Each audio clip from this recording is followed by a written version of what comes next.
1,165 out of 1,456 child abuse cases for school year 2012 to 2013 conveyed by the Department of Education involved acts of bullying, with the National Capital Region said to have the highest number of reported cases at 489.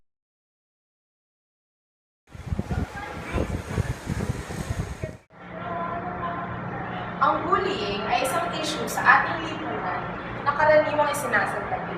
Ngunit pag ito hindi nabigyan ng pansin, maraming komplikasyon ang maaaring maidulot nito, lalong-lalo na sa mga kabataang karaniwang nanonood.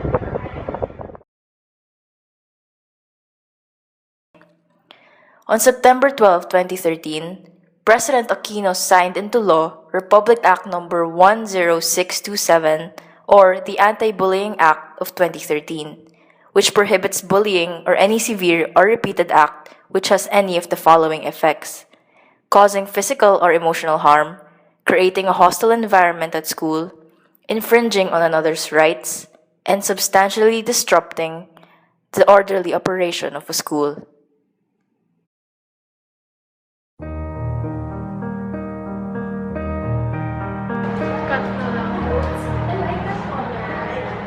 Sobrang nasa iyo.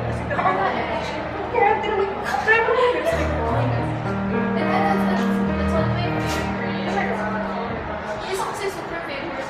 Uy! Uy! Hindi ko ba talaga? Paano ba?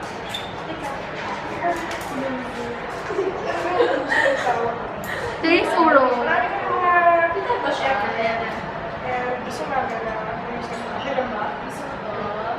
Ay, gusto mo yung color. Gusto mo may color?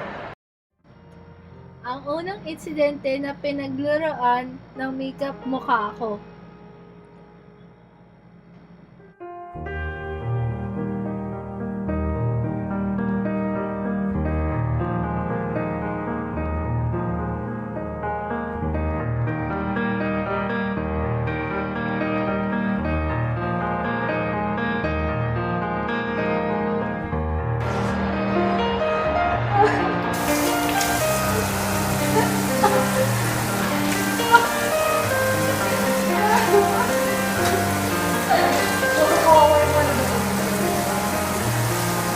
Nasaan salamin? Yung pag-print. Yung hair mo.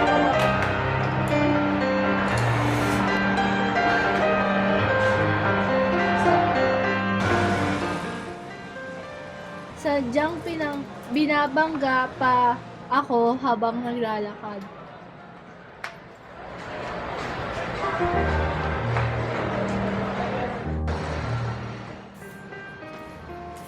Naalala ko, pinunit nila ang notes ko.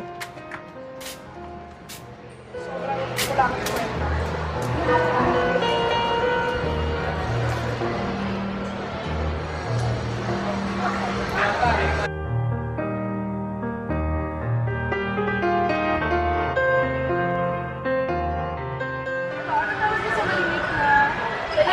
Ano naman? Bakit kayo? Ano tawag yun sa baby na tsunami? Ay, baby. Ay, di. Maliit po tsunami. Ano? Tsunami. Maliit po tsunami. Bawa ko tuloy. Okay na ba? Ako niya, ano may iba yun, no? Hinapunan ng mga bagay habang naglalakad.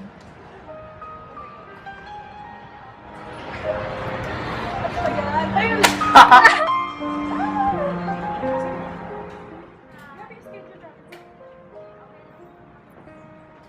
Sinubukan ko makiupo at makipagkaibigan.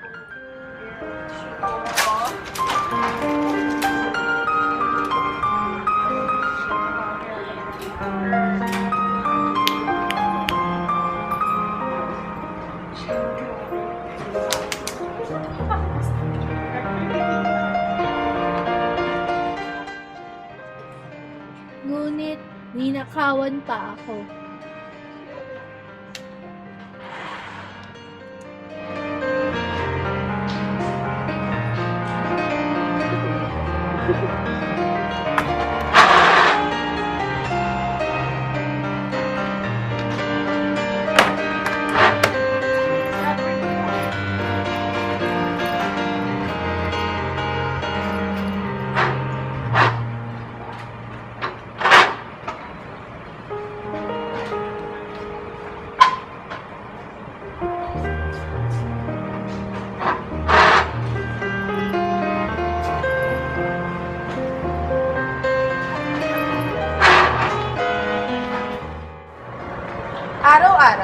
Libo-libong mga bata ang nakakaranas ng pang-aapi at pagmamalupit sa kamay ng kanilang mga kaklase at kaibigan.